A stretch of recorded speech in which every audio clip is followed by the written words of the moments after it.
Hey guys, welcome to another episode of All Bass Creations, Ambient Mornings. So, if you haven't already, hit that like button for me. I definitely appreciate you hanging out with me this morning. And so, basically, all I'm doing is kind of just playing a few loops at the moment. But if you have any questions about um, any effects you may see on the old pedal board here, you can feel free to ask questions. Feel free to hit the reactions and all that good stuff for me. And like I said, if you wanna ask questions or you just want to say hi, I definitely appreciate that in the chat, as well as if you want to just send over some super chat or some cash app, all that's good too.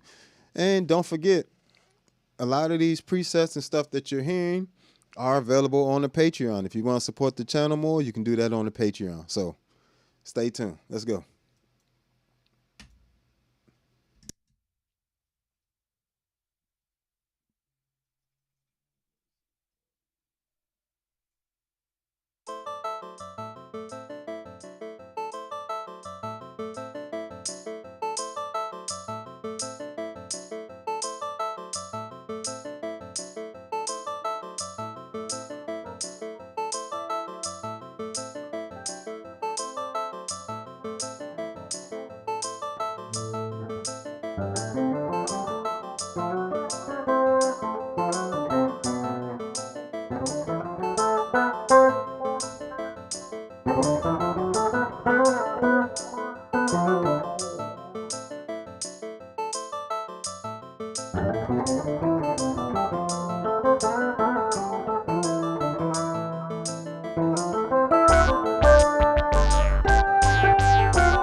Yo, what's going on, folks? I missed quite a bit here playing. I appreciate y'all chiming in. What's going on?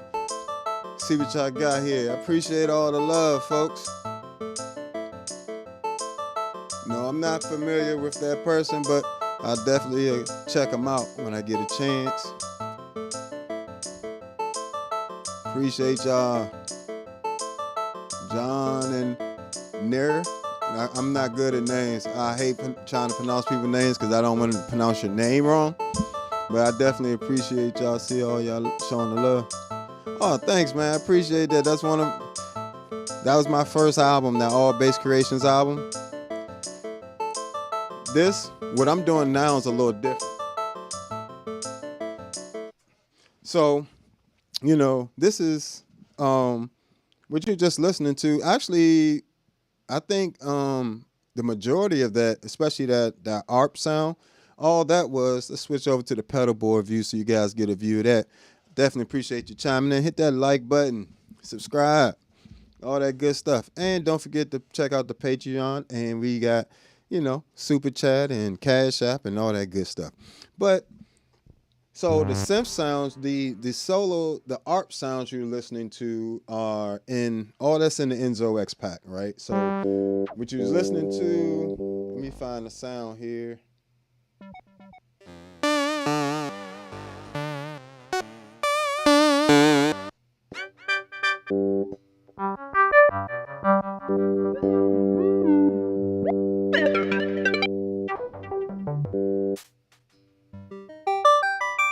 Yeah, it was this one.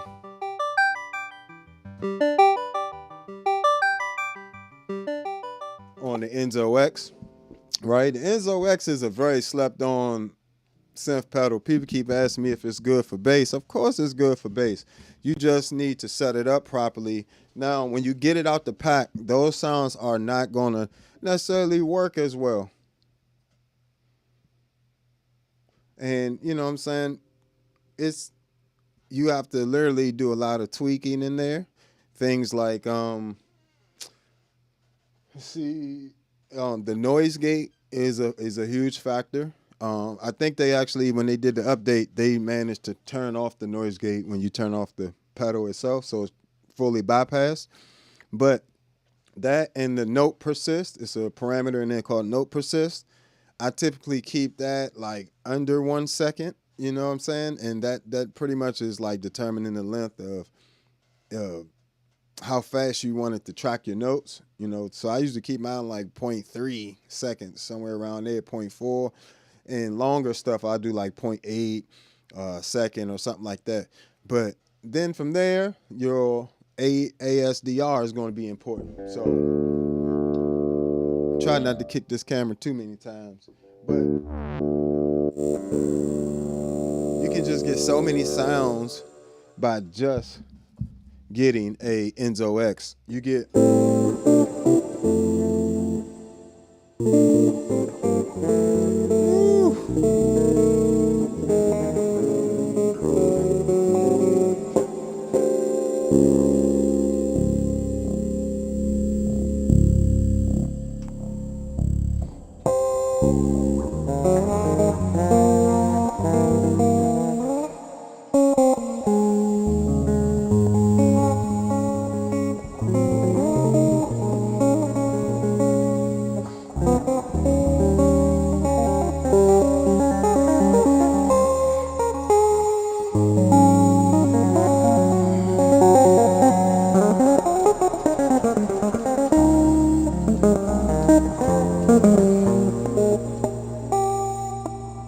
So you can just do so much with this unit. You know what I'm saying? So, and the Enzo X is also like a multi-effects unit. Oh, let me see what we got here.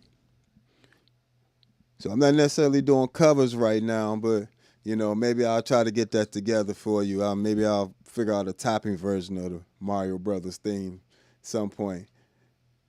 But, okay, cool. Appreciate it. Feel free to chime in, folks, and let me know where I can help you out. If something I'm saying is a little confusing, or you need, you know, because as much as I love you guys to watch me play, and of course I'm gonna be throwing shows on this platform and on Patreon where I actually do bring in a band and everything. So, you know, kind of similar to the last few live streams I've been doing. I'll be live streaming with a band tomorrow between about 1 o'clock, somewhere around, right about 1 o'clock. But that'll be on a gig. This right here is so you guys can make, you know, your music, and you know, I can help you guys out. So the Enzo X is not just a synth pedal. It has drives in it, modulations, delay, tape delay, stereo tape delay with 2 different times you can set for left and right. Then you also have 3 different types of reverbs in there, and you got a bit crusher and a ring mod in there. So in addition to octavers, you got octavers in there as well. So you got a lot of different things you can do with this one unit.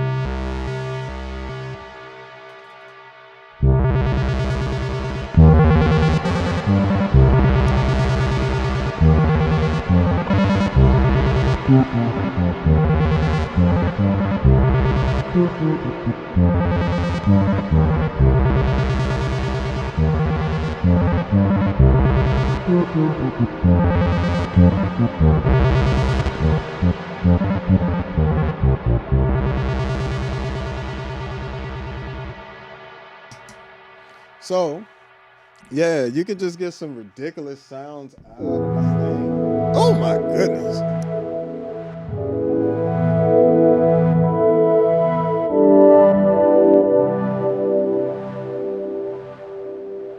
How you not gonna like that? How you not gonna like that? Is incredible.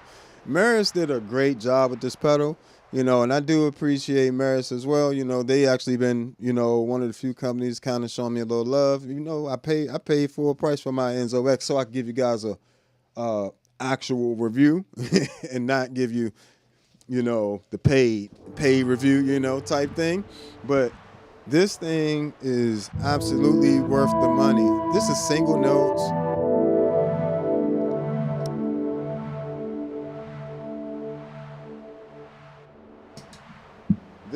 This is actually pretty much my bass in just the Enzo X. I do have the Source Audio Atlas compressor on, and I have that set to an 1176 limiter at a 10-to-1 ratio, long attack, short release, and running that parallel, half dry, half, what just happened? Half dry, half wet, and then I have that complete signal running into an LA2A compressor, but with a 1-to-1 ratio, meaning no compression, and I just have it that running through there all 100% wet just for the saturation. So yeah, and I am going to do another complete run through of the pedal board. But I will trust and believe, because this changes all the time. But I'll make sure before I change anything else, I'll give you a rundown, because this board runs into this board, and I'll tell you why later.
And just so you guys know, all these sounds that you're hearing on the Enzo X so far, all that stuff is available on that Enzo X pack on the Patreon. That's the great thing about the digital pedals, right? You can just do so much with them. Something, yes, the Enzo X is pricey. It's about $600. But as you can hear, that's literally one pedal by itself, and you can still play that same pedal with a keyboard. I can play that same sound with a keyboard if I would like, and do something totally different. You know what I'm saying? So, and it tracks so well. Like as you heard, it was tracking very well, and I was doing things like.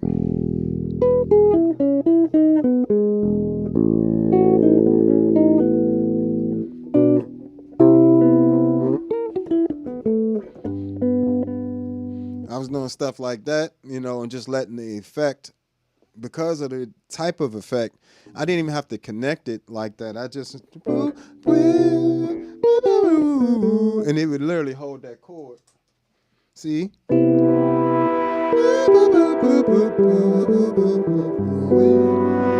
That's what I'm saying. That's just fire.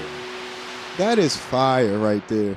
You mean to tell me that's not a good anything? What? The thing makes a whole song by itself.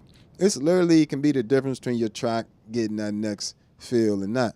Now, let me see what we got here in the comment section in the chat. Well, I got into jazz fusion because, I grew up in church, and church is a lot of different styles of music. So, when I got towards college, I went to Bowie State first, and then I transferred to Berklee College of Music. But when I first went to college, I got into jazz, and then, as I started getting into jazz, I wanted to learn all the different styles authentically, because it's one thing to play like not watered down, but, it's one thing to play something and where it's not in its purest form. But it's a different thing if you want to sing or feel authentic in an art form or in a genre. So, if you want to feel authentic in a genre, you got to go really learn the genre, some of the traditional type things and just how that genre typically would work, in terms of rhythms and chord changes and everything else. And, that gets you towards that feel. And then from there, you go from there. But, all right. So hit that like button if you haven't already. I definitely appreciate all y'all chiming in and just hanging out with me. So, all right.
Hey guys, so for those of you just joining us, welcome. Appreciate you hanging out with me.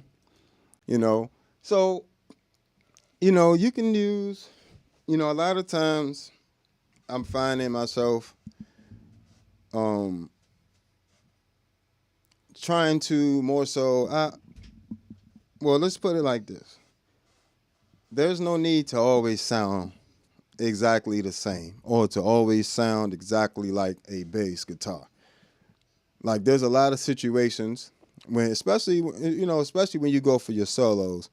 When you're going for your solos, that's a good time to bring out that octave lead sound type thing, you know, another perfect time is when you're unison lines like that. Say I'm playing that live and I don't want to use a track, and it's just me, say it's just me, a drummer, and a keyboard player or something like that, and I want to still have that line stacked. That's why I have stuff like the OC5 on the pedal board, because now, let me see, ink.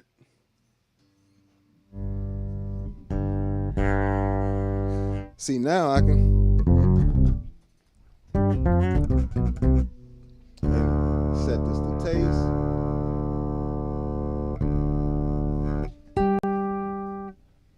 So now you got like that octave type sound.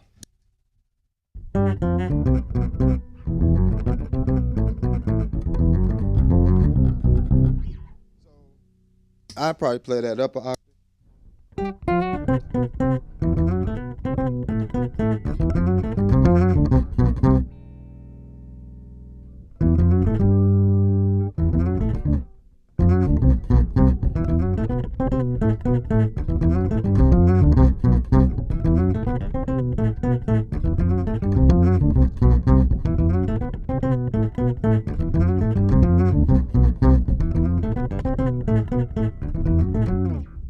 So like, those unison line type things, it works great for, especially, having something like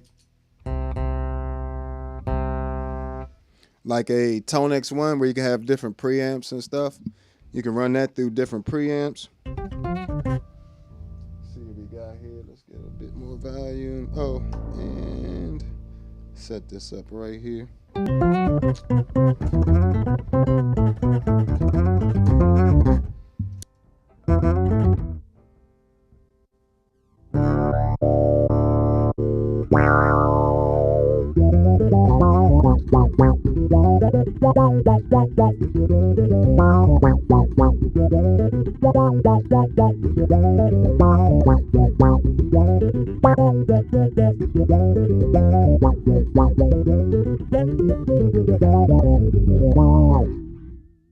So lines like that, when you're doing your unison lines, though, that works out great, especially, like a second guitar, if you're playing with a guitar player and maybe he's soloing, say you're doing a trio with bass, drums, and guitar, a pedal like the OC5 can come in handy like that when the guitarist might be soloing, but you want to go back to the unison line and the guitarist is soloing. So now there's nobody to play the unison line with you, except there is. Now there's three people.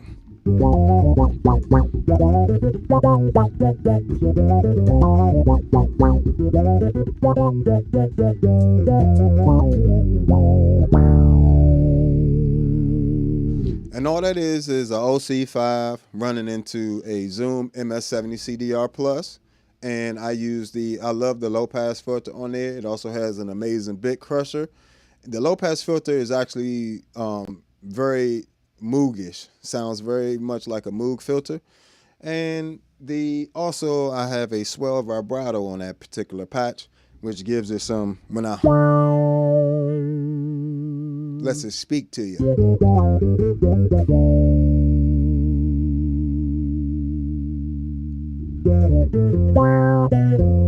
And the envelope filter also adds like a wah-wah type guitar at the top of it, while adding a synth like bottom, because you still hear that bit crusher in there.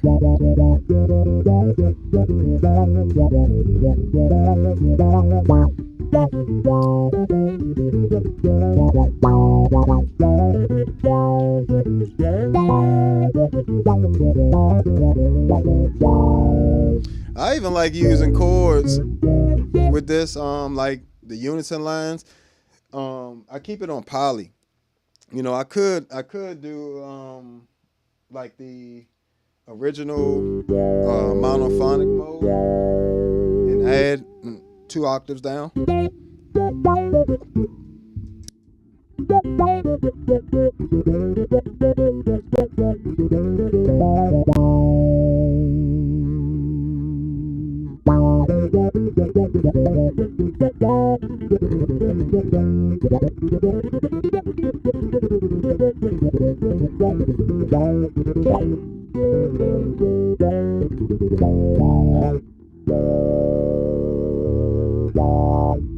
I just prefer the sound of the poly one. The poly sounds great to me.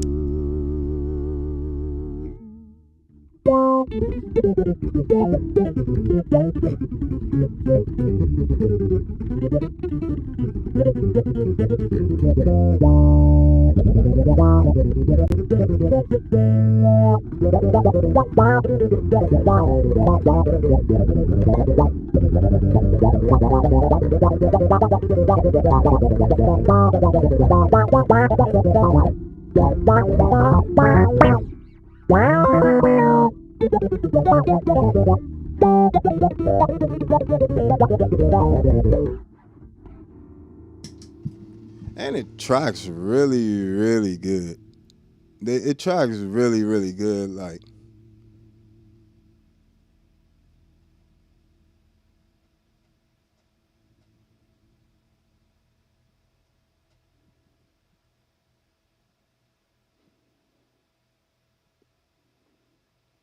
I'm trying to understand the question there, but the fingerstyle technique of King of Harmony. I'm not sure who that is in particular.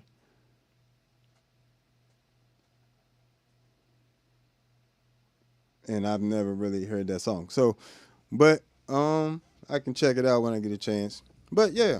So a lot of times we only think of that OC5 as just an octave or like a bass synth thing instead of thinking like a unison line thing. Like it can easily be used to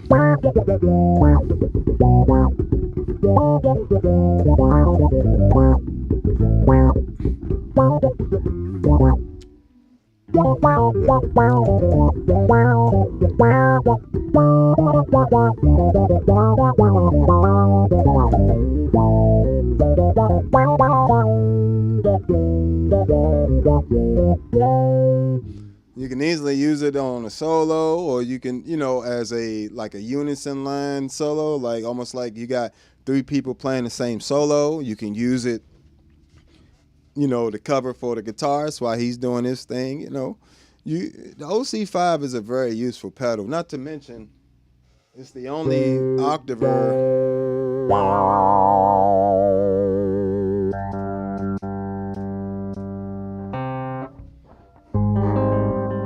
that lets you do this. Separate that octave just to the lowest part of the chord.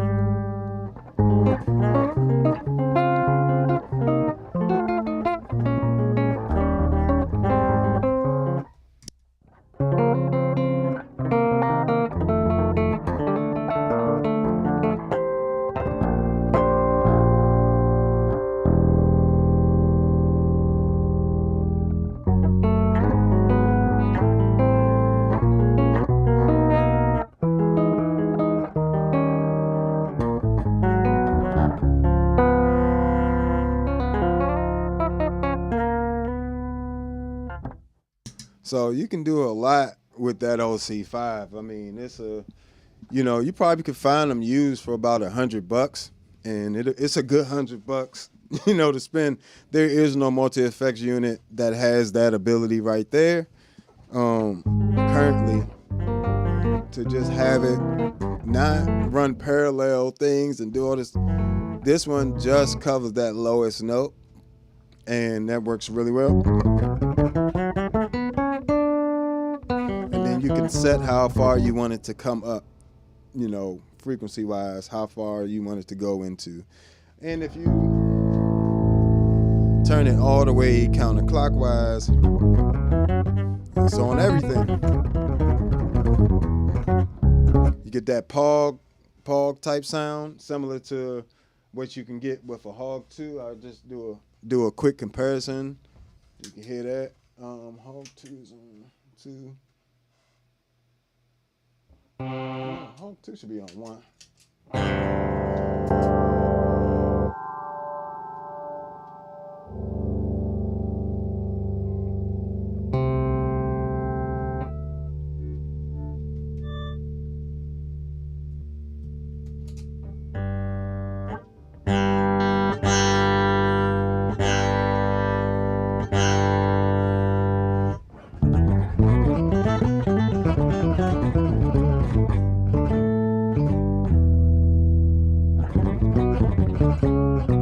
Oh, I play that Hog 2 all the time, bro.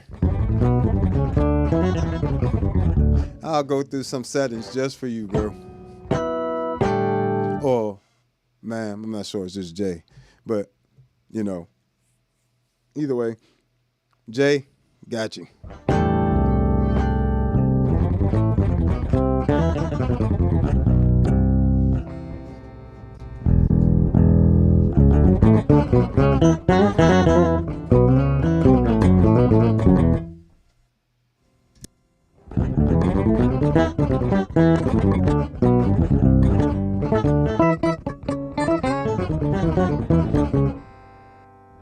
I love the spectral gate setting on there, and that actually gives you that nice like rounder, more focused octave type sound.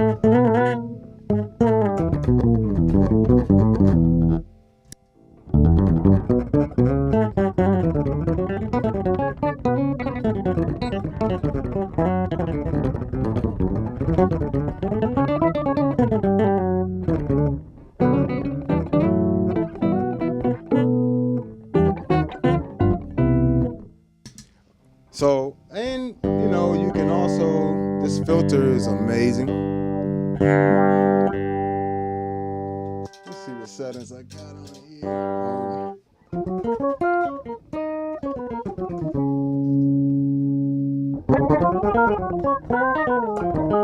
Yep, it's well, it's not a envelope filter per se. Well, it is, I mean, it's a filter. It's a low pass filter, pretty much. So the higher up it is, it lets more high notes come through.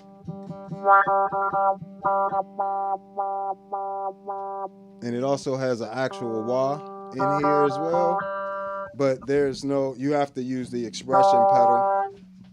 Let me see. Come on, stupid wires.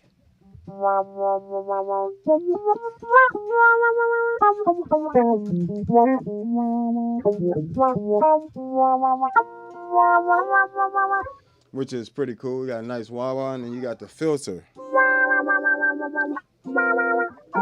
which is a nice resonance to it.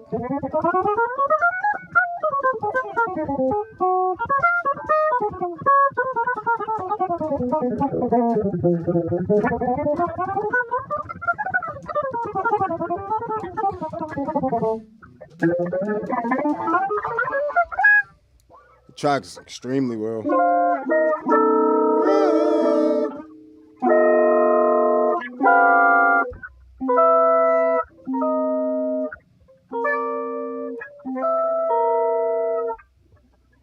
So it tracks very well.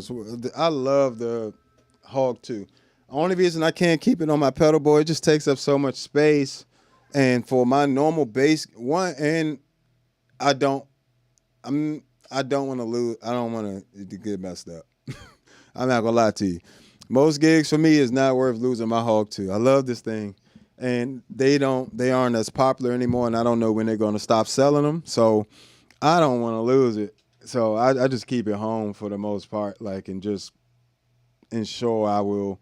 And, you know, of course, that means I have to sacrifice those sounds, but, you know, maybe I'll get a Pog 3 or maybe, you know, something like that. And, you know, but this, if they need to make a Hog 3, but this the only octaver where you get all this extra stuff in there.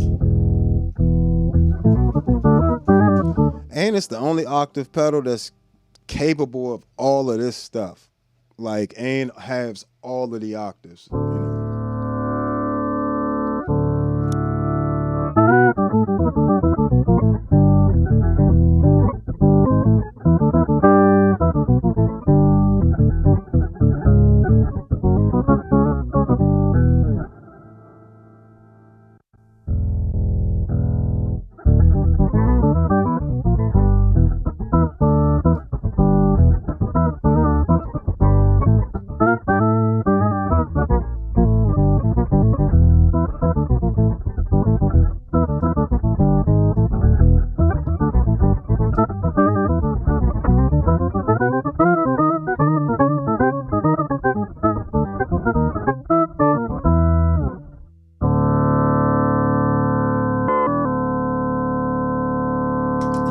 It freezes too.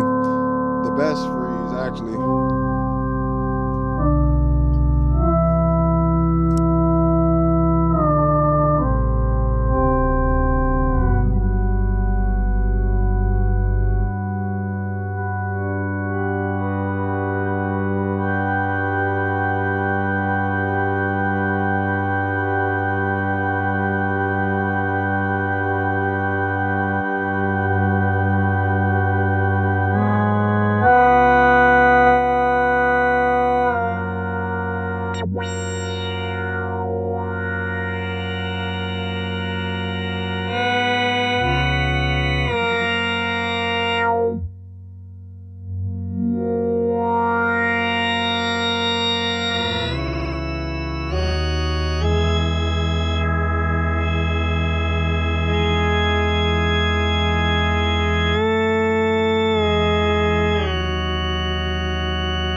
So yeah, Hog 2 definitely is a monster, especially when you add it with other pedals like the Mel 9, the Key 9, even this vocoder and the Ravish Sitar. You know, all these different pedals offer you something completely different. And when something's offering you something completely different than your normal bass sound, it makes you play different. It also inspires you because you got a different sonic texture. You know, that's literally, you know, that's literally the chords like a reharm I did to "Can't Help It" by Michael Jackson. Let me see.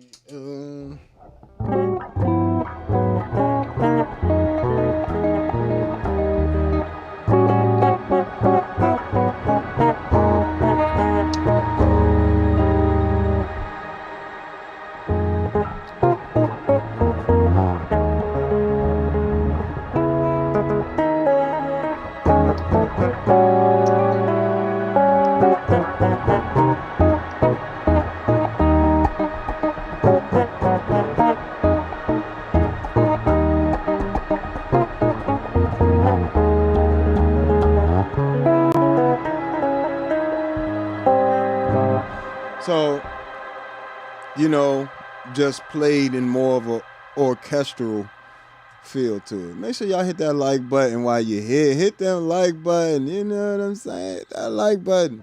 It helps me out a lot, and it don't cost you nothing. And subscribe if you like this type of, you know, shenanigans and whatnot. You know what I'm saying?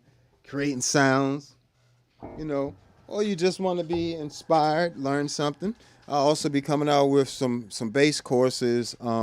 Improvisation course is going to be my number one thing because I actually have an actual system for improvisation that I teach my students, and I have students that have made it, you know, graduated and all that stuff from college, Juilliard, Berkeley, New School of Music, Townsend, you know, Maryland University, all these different schools. So I'm going to create, well, I already have the course. I just need to finish filming it. And I also have a bass technique course where I go through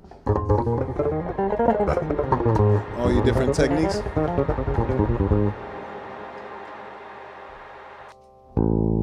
You know, whether it be chords or tapping stuff.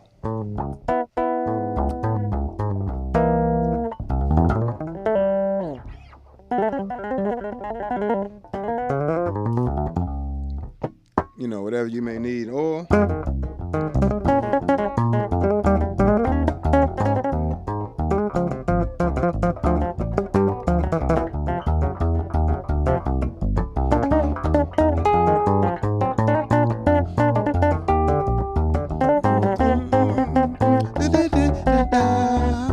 you know, all that type of stuff. That's you know, what I like to call stride bass. You know, I actually learned, grew up playing piano. I've been playing piano longer than playing bass, but I'm not as good as I am at bass.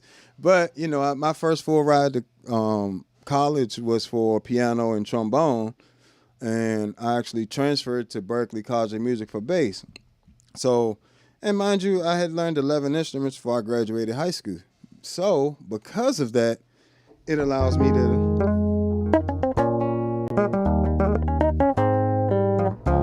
play it more like in that style of, you know, that piano style of tapping, you know, which I got from Stanley Jordan.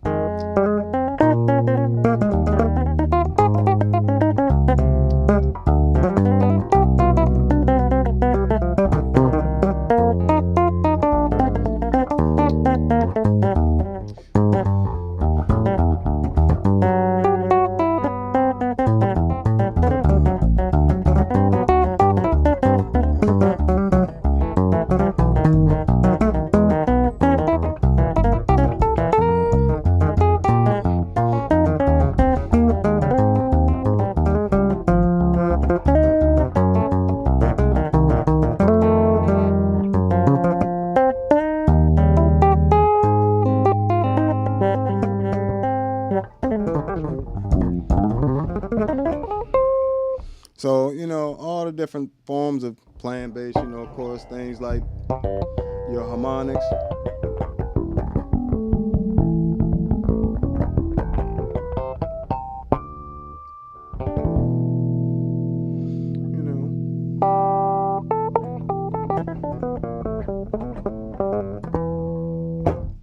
All the different stuff that, you need as a bassist. I'll have all the technique courses for you guys.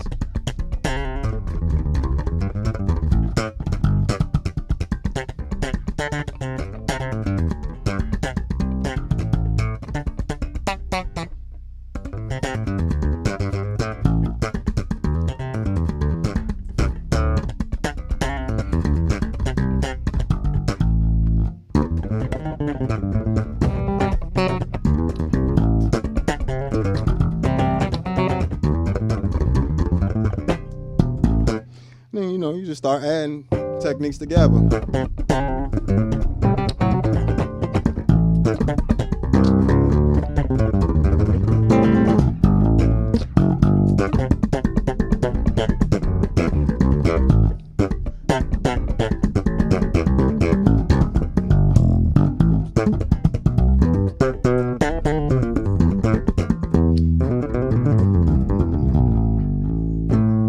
So you literally just start adding techniques together, and that's how you ultimately form your own personality. So what you need musically to do this is there's two main things you need to focus on as a musician. The knowledge side of things, which understanding how music works and music theory and jazz theory properly. And then there's the other side, the physical side of things, which is physically executing. Me doing this is the technique of it, right? The way I'm holding my fingers.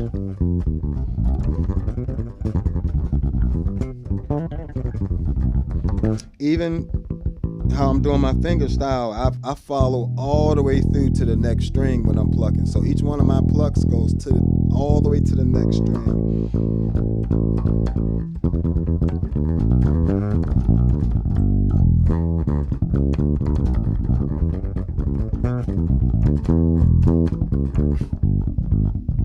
Even when I'm playing softly.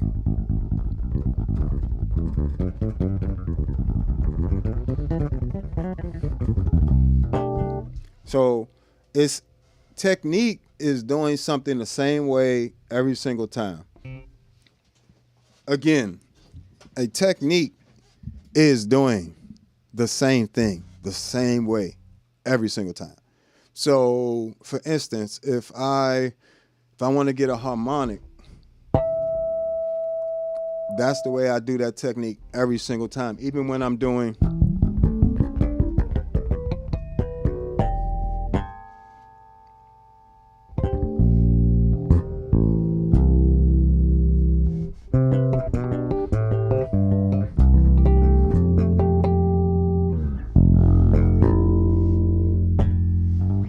So, that technique is done the same way every single time. Same thing with your thumbing style. So I'm literally going all the way through to the next string and then up.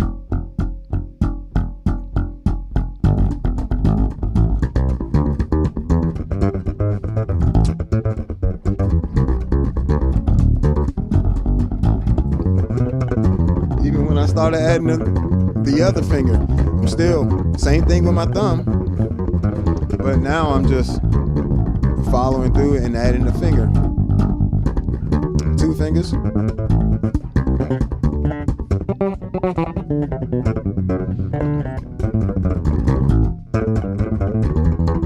So even when you're doing it fast, I'm not thinking about my right hand. I know in my mind I wanted to switch to this technique, but I'm more thinking about the idea in my head.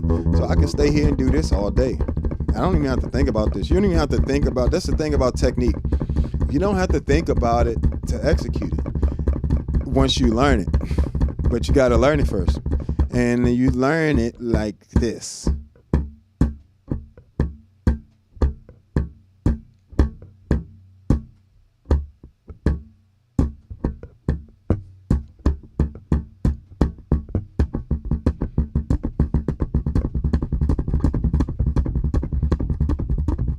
pick a consistent tempo with a metronome.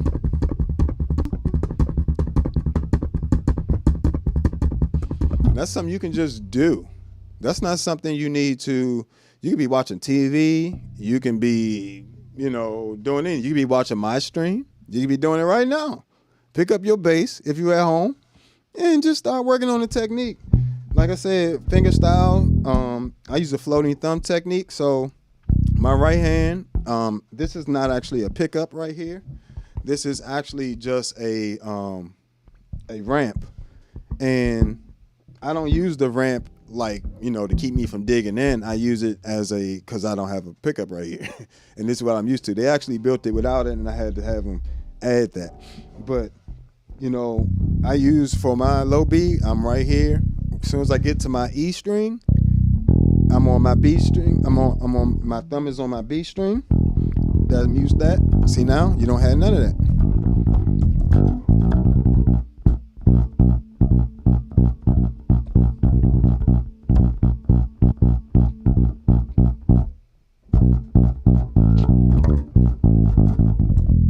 Right? And then when I get to the A string, I can keep my thumb on the B string, right? And then from here, I just move it. I just keep my thumb 2 strings away from where the string I'm plucking. So if I'm on the D string, my finger is covering the E and the B. And because I'm following through with every finger stroke and going to the next string, I never have to worry about any strings ringing out. So even when I get up to that high C, I'm covering 4 strings with my thumb. All this is covered by my thumb. So 1, 2, 3, 4. And I'm plucking through to the next string. So little things like that you'll learn from my Patreon once I get my courses up. But you got to go and sign up right now, so when the courses come out. And I'll also be doing a music theory course. So I'm going to do pretty much an improvisation course, which is going to cover all the jazz theory, how to solo. And I don't mean how to solo 50 years from now. I mean how to get the next 6 months to a year, how to really be a proficient musician. And it's going to help you with your sight reading. It's going to help you with your ear training. It's going to help you with everything. That one improvisation course. And you're going to have a bass technique course, which is actually going to give you the physical, how I physically do things on the bass. The improvisation course actually will apply to everything and should be done near a piano. So you actually might learn a little piano from the course as well. And you also going to have the actual traditional music theory course, which will cover things like the actual sheet music and terms and different things like that. What the actual sheet music means, like every single aspect. So, we're going to cover all that stuff. But, my main thing for you guys first is going to be that improvisation course, because a lot of you guys already can play. A lot of you guys can already read. A lot of you guys, my fan base typically are musicians, that have been playing, and some might be beginners, but the majority of you all know a C major scale, what I'm saying? If not all of you all, so just that's the amount of knowledge I need you to start with this. Been playing your with improvisation course, right? So you just need to have been playing the instrument for a little bit of time. It don't have to be long. And you need to have learned a few songs off the radio or whatever, just a decently solid foundation. Improv is not for beginners, for real. Improv is really for musicians that have the tools to pull it out and use it, because each chord comes from a different scale, and one chord can come from more than one scale. And so you got to learn chord scale relationship in order to be able to solo. So if somebody says a C major 7, you need to know that can come from the key of C. It can also come from the key of G.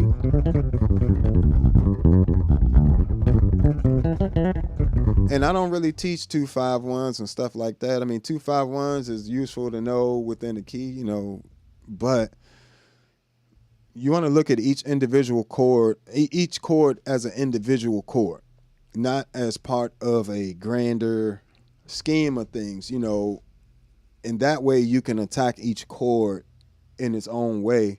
And now each chord can come from any key and can come from whatever scale that chord applies to, or is connected to. So the hardest part is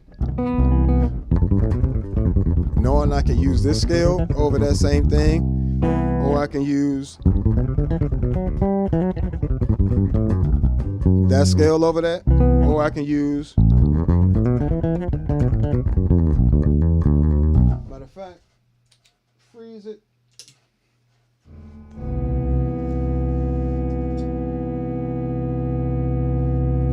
Matter of fact, we'll freeze it here.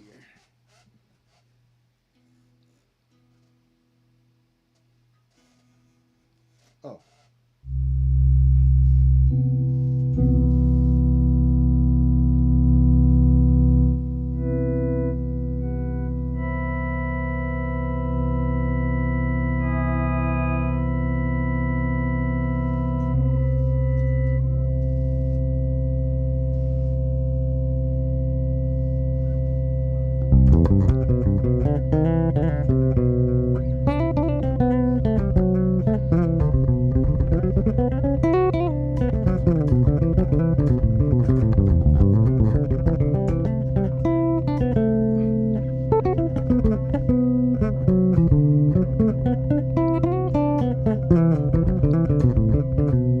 So the hard part is learning that you can use a ton of different scales over one chord, and then you got to have tools to manipulate those scales. Not just, you can't just play,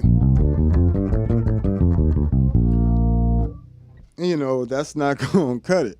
So you need tools to be able to manipulate each scale, and then go from there, so what's going on, Laurie? I appreciate you stopping by.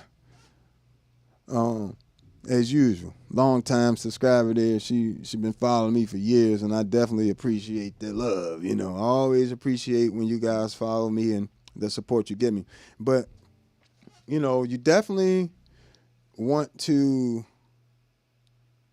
I guess, learn things properly. You learn things, and then you physically learn, get your body able to execute them, and then you go from there. Like, I'm not thinking, I can literally sit around and do this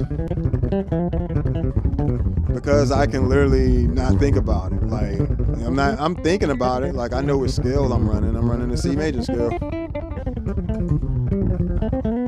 But I don't have to sit there and literally think about every single note or the technique of doing it, because by the time you got to do that, it's too late. The notes have gone past you.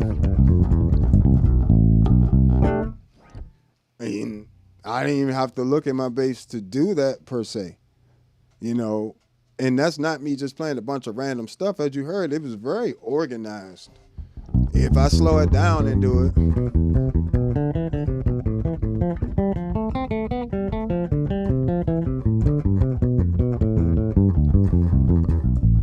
it's gonna be the same thing. It's just you thinking, a lot of times the main thing I'm kind of thinking about is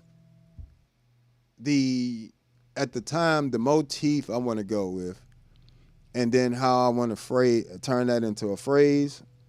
And all this will be covered in the course. I can't give y'all all that for free. I'm giving y'all game right now. I'm giving y'all tons of free game right now. I can't give you everything.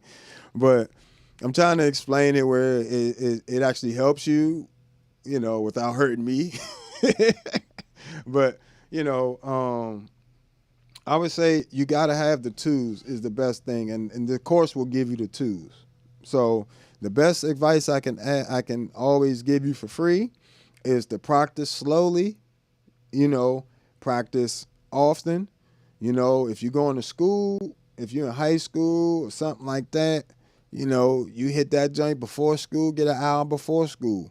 Make sure you in an activity at school that has you playing. Join the jazz band at school if you can. If that's not possible, join the band, learn another instrument. That's always helpful. Learning multiple instruments helps. and doesn't mean you're not going to be a great bassist. It just means you're expanding your knowledge. Your knowledge is not set to the instrument. Knowledge is set to more so music as a whole. You want to understand music as a whole, not just from a bass line perspective. That's where a lot of bass players, to be honest, that's why a lot of people don't like to hear bass solos, especially other musicians. That's why they always skip us. If you're not going to come in and really play something that's talking and saying something, not just a bunch of notes, but just talking and saying, they're going to skip you. I don't get skipped. I ain't going to lie to you. I don't get skipped. But it ain't because I'm some magical person. It's because I have the knowledge and I take the time to, really honor the traditions of jazz and improvisation by learning the tools, and I don't mean learning transcriptions. I'm not big into transcriptions and things like that myself. I've only learned 2 transcriptions my entire life, and one of them is a Charlie Parker solo, and the other one is a Jocko solo, and then past that, I haven't. Everything else has just been from listening to records and actually having a system to process the improvisation through. You see what I'm saying? So I know anytime, in order to expand your improvisation, you need to learn more scales. And then you need to learn how those scales relate to the chords. And then you need to work on being able to execute going between different scales as, a song would, if you're playing all the things you are,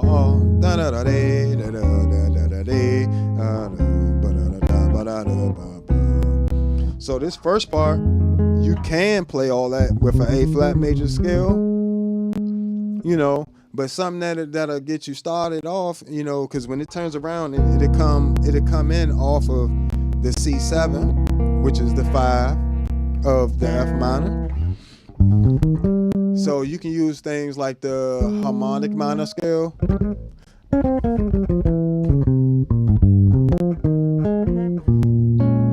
So it'd be like, then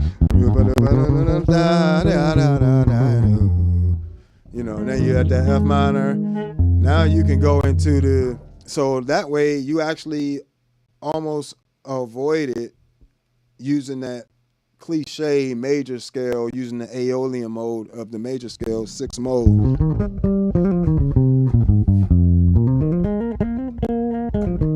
Or you can come in from a whole tone scale. Right? So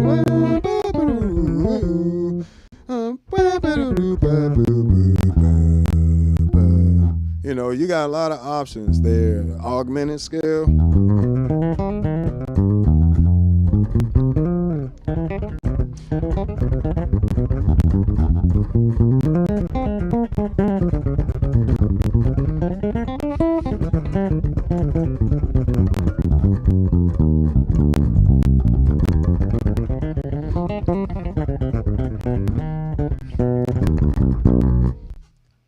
And so as you're playing through the form, you're just switching scales as the chords are changing.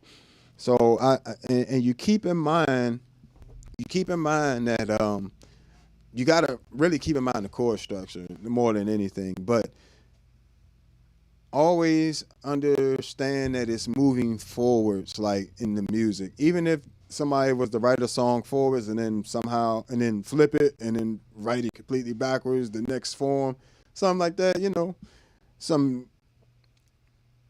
would still be able to play it forwards and backwards, like, because you're not depending on the chord structure moving in a particular way. That's why I tell people, you don't need to learn no bunch of 2/5 lines. Like that ain't really gonna help you. And I'm just gonna be honest, a lot of people are selling y'all some BS with them courses. And it's meant to keep you. You got to understand, when things are a business for a lot of folks, they want to keep you on the treadmill. You getting off the treadmill don't make them no money. So you actually learning and becoming, not needing their course or not needing whatever, is you can't do that because they don't make money. You see? So you always want to keep in mind, like when you're learning from folks, like who's actually getting you direct results. Like if you got a personal trainer and you're not getting any results, you got to look at two things: yourself and the personal trainer. So anytime you're taking a course, you want to look at yourself, make sure you're giving your best effort, and then look at what is the course teaching me. Is this things that are free online that they're charging me for? The stuff I'm going to teach you ain't online. The music theory stuff, yeah, that'll be online. But the way I do my particular techniques, how I execute things, that's all personal to me because bass guitar isn't old enough where we all just have a standard way of doing the technique, you know. But, and the improvisation course is definitely unique to me because it's a system that I came up with when I was at Berkeley and I was trying to get better at improvisation. So make sure you check all that stuff out. I appreciate y'all hanging out with me. Go to the Patreon, sign up. If you want to support the channel, it's $1 or $5 a month right now. I'm always going to keep those tiers, but I'm going to add some new tiers where at the $50 point, it'll include lessons, and we'll have some other tiers, and one of the tiers will also include a one-on-one with me once a month through video call. So it's going to allow you to actually have a course and then have access to the creator of the course, the actual teacher, once a month to go over things that you may be struggling with within the course. And, it's pretty much a once a month private lesson. So with me personally. So, at that tier, it's going to include, that and the courses. So, I got you guys. I love teaching. Teaching is actually one of my other passions other than playing bass. You know what I'm saying? Like, I love teaching. I love helping people. So, this is why I'll be showing you guys stuff, how to do stuff with effects and, how to get your creativity out. Because I don't think by helping you guys shine, it'll ever dim my light. I don't think like that. Like, what's for me is for me, and what's for you is for you. You know what I'm saying? And yes, there's times where we all compete with each other. Yes, there's times when there's this or that. But overall, I prefer to teach. I do love competing. I do. I love it. I love a good cutting session. I love turning somebody behind up on the bass. That's your fault. You shouldn't have jumped up here with a bass with me and talking about you wanted to play against me. But I also love helping folks even more.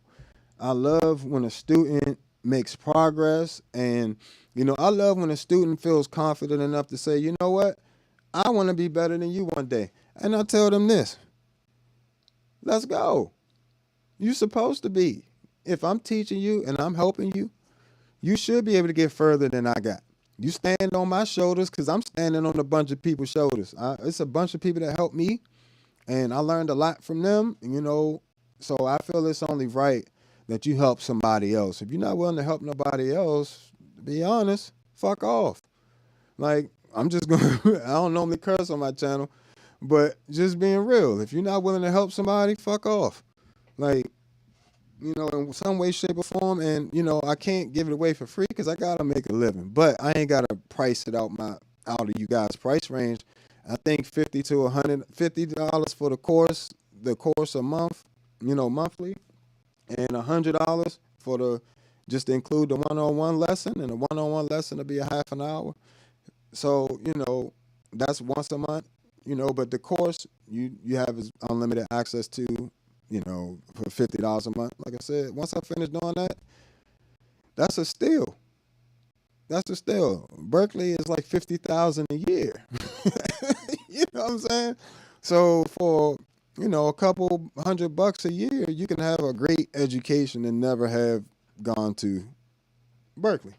But I would suggest if you have a chance to go to a school like Berkeley, it's an awesome experience. You'll meet some new people, networking and all that stuff.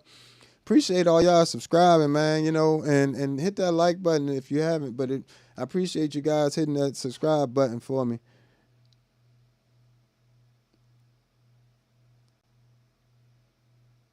Um, yeah, I mean, I like the way a lot of basses look. I honestly operate off of how it feels and sounds in my hands, and that's how I really judge the instrument. You know, because a lot of people get used to things, and I'm used to really light. Like this bass is super light, and it's a six string. It's super balanced. Like I can literally trying to think how I can demonstrate this. Oh, like this. Look, my bass just sits like this. I don't have to do it. Even if I move, it just comes back. It's a weird thing. It's the angle of the neck. So, but Thunderbird basses do, I've heard them sound great on records and in person and everything else. So it just depends on what you like as a bassist and how you feel when you play it. I don't. I'm not big enough to say who I don't like, so don't make me do that. I ain't got there yet. Don't put me out the game before I get started, man. I can't say who I don't like and what I do like in terms of that because I may have to work with these people in the future, the very near future. So, I don't want to. I haven't tried every single bass in the world, but I will tell you, you want to go with a light bass. Light basses to me sound better, and the look of it is all personal. Some people love the way my bass looks. Some people think it's ugly. I love it personally. This is my baby right here, But it just depends on what you need, like your finger size. Like I don't like wide fingers. I don't like wide string spacing, and I don't like I don't like a heavy bass. I don't like none of the vintage basses, to be honest. They all heavy. And if a bass is heavy, now I like Ibanez. I started out with an Ibanez Sound Gear six string. Well, not started out with that, but I eventually worked my way. I had a Carvin six string before I had the Ibanez six string. The Ibanez is way lighter, way faster, slimmer neck. This bass has an asymmetrical neck. So meaning this top part of the neck is thicker than this bottom part. But just ever so slightly, just to make it more comfortable for your hand. And the string spacing is really good. Like it almost is in the space of a five string for real. For real. A lot of five strings are in this amount of space. So for me, it just depends on what you like and what is comfortable. And in terms of sound, a lot of that depends on the wood and all this other stuff, and more importantly, the electronics. So pick something I like. Other than in my bass, I have an EMG DC 45 pickup with a Aguilar OP3 3-band with the mid switch. I could pull out my mids and switch from lower to high mids, and then the volume. So just 3-band EQ, no more than 3-band EQ at a time, and volume. Real simple. That's all I wanted. I don't want all them switches and all that other crap. Very simple, because then I can do things like go for my slap sound.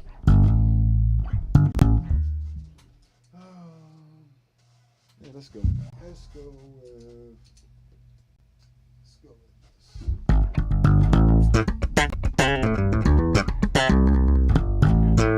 or I can go here.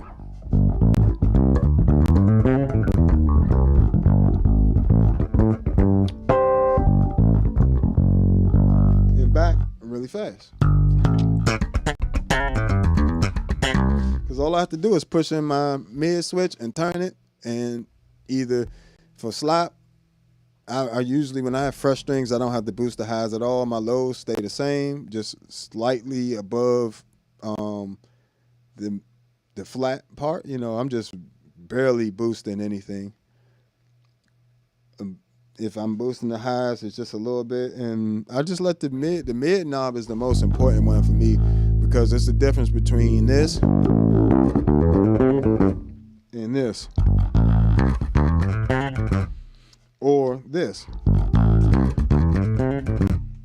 and this.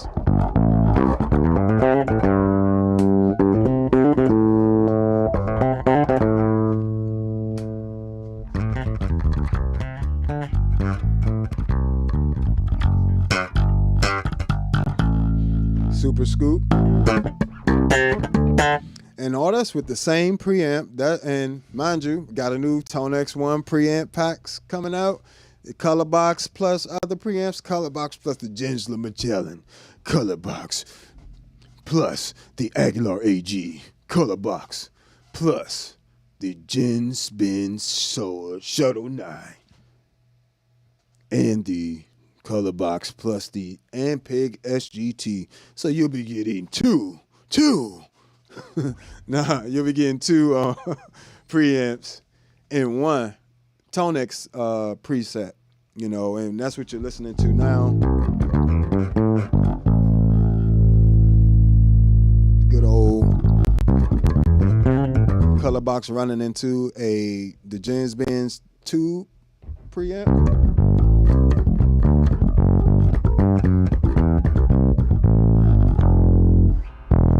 Dirty too.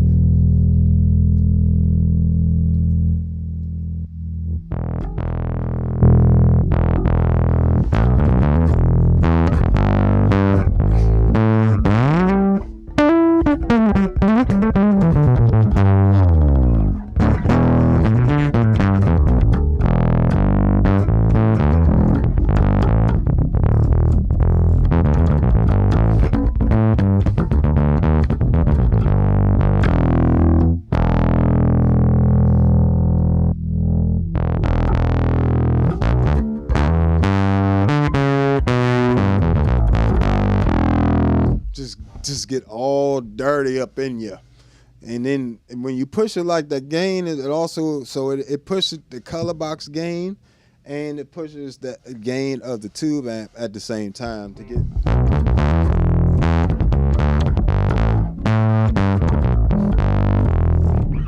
that nice.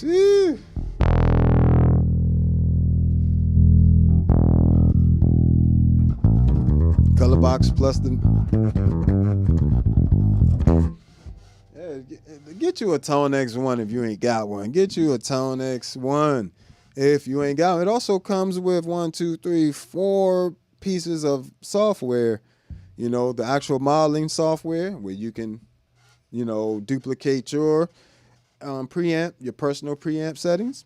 And then you got the ToneX app, which is more for doing presets and used as a plugin for your DAW. And then you also have the Amplitude application, which is amazing for recording applications and stuff too. So, which I've you know, covered all that stuff, but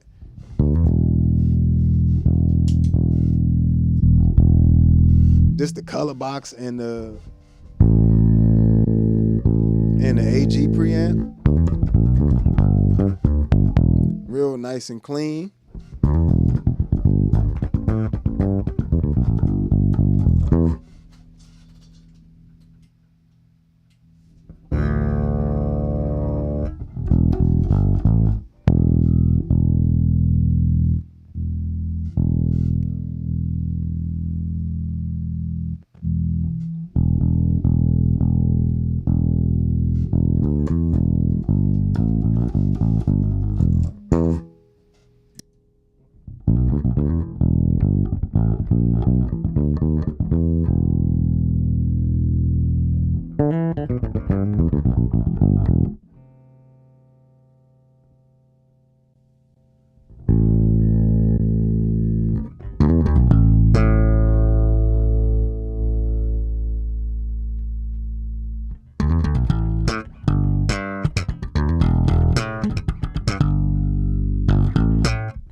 So yeah, that's the AG with the bright and deep on. Here's just the, you know, and the color box. And this is the color box and just the regular no bright or deep on. Much more natural sound.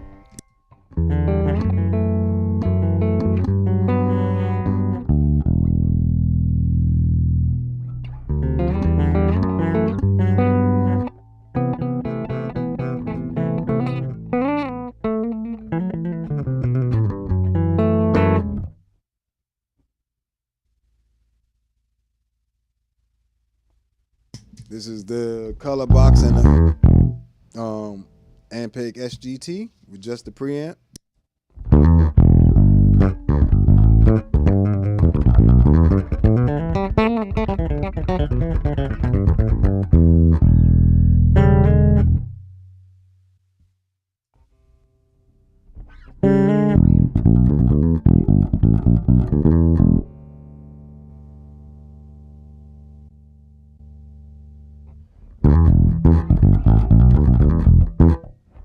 So right there, you could really hear that difference. What's going on?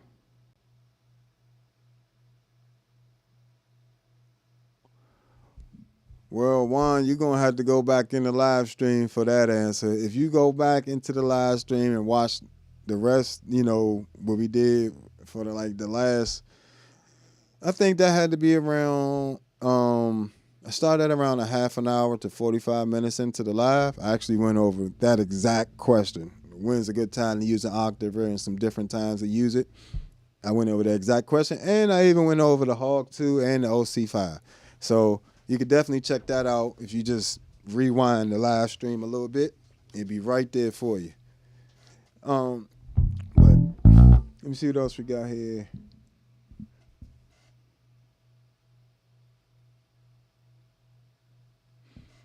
Well, Laurie, if you're still watching, hopefully, in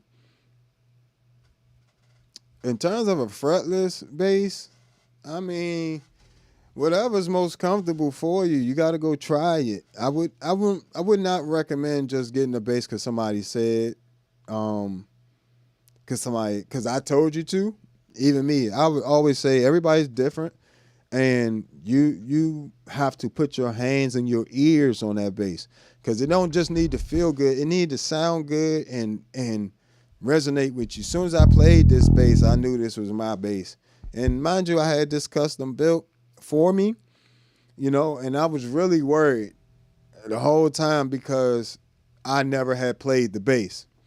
I had played their basses at NAMM, but I never had played their version of this 6-string. I played this version of a 4-string, and so I had them make me this custom bass with the purple heartwood and the alder body with the maple neck, and it's a really light combination. You know, really great neck. They actually did this neck like 4 or 5 times. They like redid it a bunch of times because it was too big. I refuse to use a neck that's like holding a tree. I'm not trying to hold a tree while I'm playing my bass. I want something that's quick and efficient. I want something that's literally this size. Like this is my natural. If you put your hand on your kneecap with like, you know, your knuckles, like your palm like closer to the edge of your knee, and then lift it up, that's pretty much your natural hand shape. This is pretty much my natural hand shape if I don't move anything. So that's the amount of space I want my neck to be personally. I want it to be this. And that's what this bass is. That's why I feel so comfortable, because I don't have to strain, because that exact measurement right here it fits this neck. Even the curvature of the neck fits this part of my thumb when I'm playing, and the bass is set properly. Well, it doesn't really fit, but when it's like, because it's asymmetrical, it's like it does like a slope type thing. So it's like this type of shape. Like kind of slightly. If this the front of the neck, right? This the front of the neck. It's the back of the neck. It's kind of like this. Like, if that makes sense. But it's not sharp right here or nothing. It's just a little bit tapered in. So any bass you play, you got to go and you got to figure out if you like high or low action on your bass. I love low action, so this bass has very low action.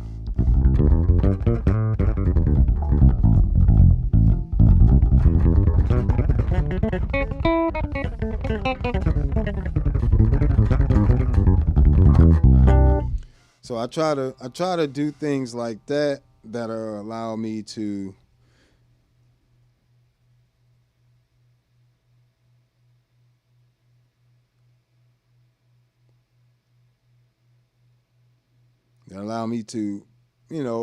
play longer hours. The bass is light. It's not killing my thigh. It doesn't kill my back when I play live. It sits on my thigh balanced. I don't have any neck dive. That's another thing you want to look for in a good bass. You don't want a whole bunch of neck dive where the bass just keeps going down this way, and because that creates like tension on your hand. You have to now hold the neck up or hold it up with this forearm trying to rest it on there or something, versus right now, like I said, I can just not touch my bass and it stays in playing position. And that's super important to me. It may not be important to everybody, but when you play for a really long time, little things like that become important. And the curvature right here on the back. So this part of a bass is important too, that nobody ever talks about. Is this back part needs to be a good curve for your body type. If you're a woman, you got to take into account that you have, a breast. So, it has to not be jamming up into your breast, or, even as a man, I don't want a bass that is jamming into my chest. You know what I'm saying? So I want something that, I do like to have it up high. So like like this literally where my bass sits when it's strapped up. So I take all of that into account. That's why you have to put it in your hands and touch and play the bass itself, so you don't have that worry there. But besides that, once you get a good understanding of those like mechanics of how your body works, how the instrument works and feels, and what it should be doing and not doing, because you won't know the difference between a bass that has neck dive and doesn't unless you play a bass that doesn't. Once I played these basses, I could not go back to that Ibanez to save my life, because now it felt like I felt that neck dive. Like this was the first bass I ever played where I didn't feel the neck trying to go downwards on me, and that causing stress on my fretting hand. So, pay attention to stuff like that. That's the stuff that makes the difference. It ain't always getting a million basses. This is actually the only bass I own. And clearly not because I can't afford other basses and stuff. It's just, I don't think you need 50 basses. And I like to have a relationship with my instrument. It's my baby right here. I will get another bass, but I love this particular bass, so I rock with it. And it means I don't have to as you're learning technique, pick one bass. Pick one and stick with that bass. If you keep switching basses all the time, that's another rookie mistake. Only pros and seasoned players should be switching basses all the time. You need to learn how to play bass, and hard thing about getting the technique down is you changing your string width, you changing the width, the thickness of the neck, you changing the weight of the instrument, the way it feels. You'll never, I'm not gonna say never, it takes longer to get that technical aspect because your instrument is constantly changing. A pianist, typically pianos are about, a real piano is the keys are about the same size. Now if somebody's if you spend all week practicing on a keyboard and then you go try to play on a grand piano, it's gonna be different. It's a different weight, you know. It's a different weight to the keys. It's a different texture. So, and the same thing with basses. Like most basses don't feel the same, you know. And another thing too, you need to learn how to manipulate the sounds of a bass. Like I know if I come up here, I can get a ton of different bass sounds with just my fingers.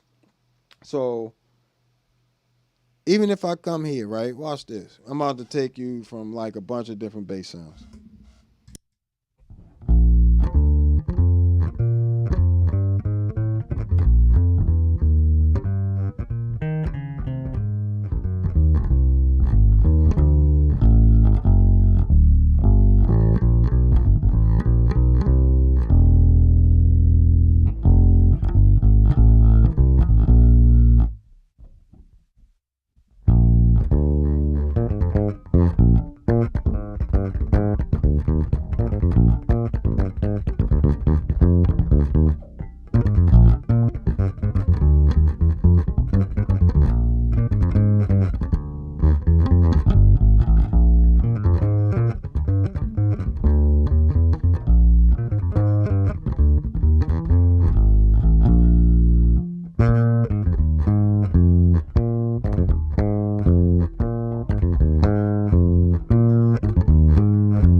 So just by simply changing where your picking hand is, you can change the sound of your bass even more.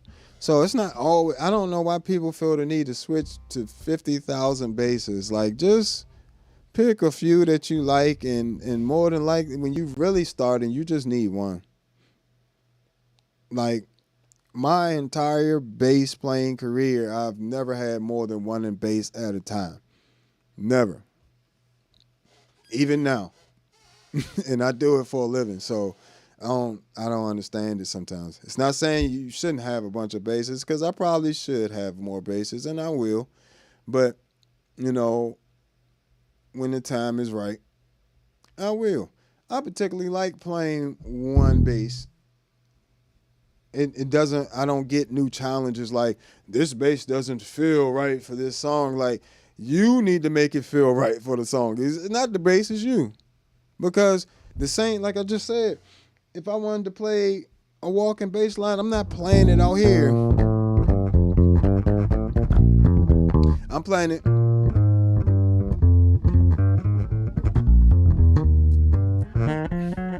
Then from there, you just EQ.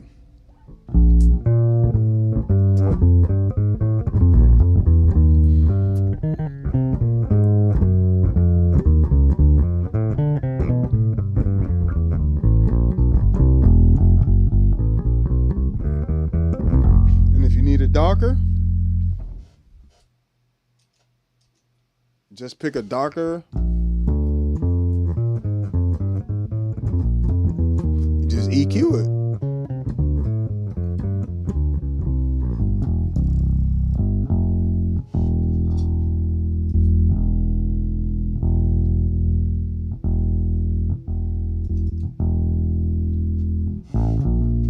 So, you know, if I want to play more Jocko territory, I'm going to play up here.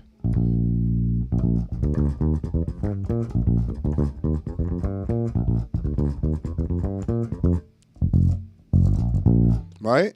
If I want to play more slap and pop, you can even slap and pop. Where's my volume at?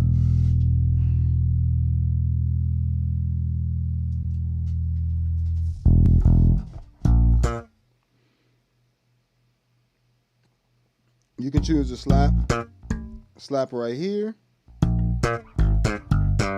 right? Or you can choose to slap right here.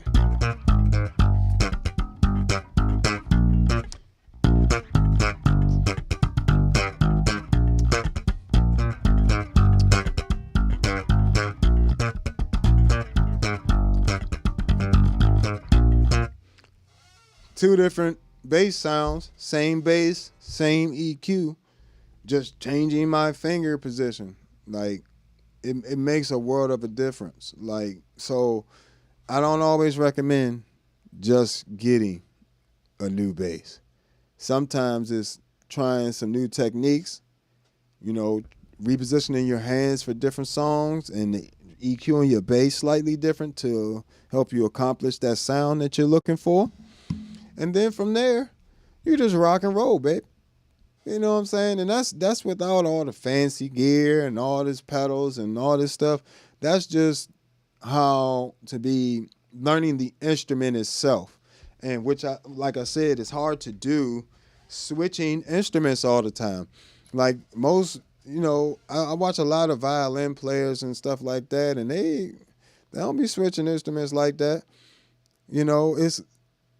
It's really only out of necessity because we have the money and the means of production today that you can have all these basses. Back in the day, most musicians had one instrument. And if you wanted, you couldn't afford to have 15 alto saxophones or, 15 basses. You had one bass and you rocked out and you went with it. You know what I'm saying? And I think that is ultimately having some form of a restriction breeds creativity. If that makes sense. Like, because I only have this one instrument, I am now forced to make this instrument sound the way I want it to sound. I already got an instrument that felt good to me, that doesn't fight me. You don't want an instrument that fights you at all, but you want something that'll help you get those little nuances out. Like you can hear all the details in the sound and all that good stuff. But past that, just check what you're doing, I would say. But, all right, guys, I was supposed to get out of here a long time ago. But I definitely appreciate you guys hanging with me. It's been a pleasure. If you just joining us, make sure you go back and check out the rest of the stream. I went over a lot of helpful tips on effects pedals, octavers, ambient sounds, the Enzo X, as well as, we had talked a little bit just now about basses and different things that'll help you. So make sure you hit that like button. Make sure you subscribe. You know what I'm saying? And make sure if you feel like this was helpful to you, hit that Cash App, Super Chat, Cash App preferred. And if you would like to support the channel monthly, you can do that at the Patreon at $1 to $5 a month. And if you just want to sign up for free over there to keep up with us, and when I come out with you're interested in the improvisation course or the bass technique course, you can sign up there. But I appreciate you guys hanging out with me. This has been another episode of All Bass Creations, Ambient Mornings, and I will probably be back later on, so stay tuned and make sure you lock in. All right, guys, you have a great day, and check me out on all social media at the Bass Negus, Negus, and again at the Bass Negus, Negus, and check out all my music, allbasscreations.bandcamp. All right, guys. Catch you later.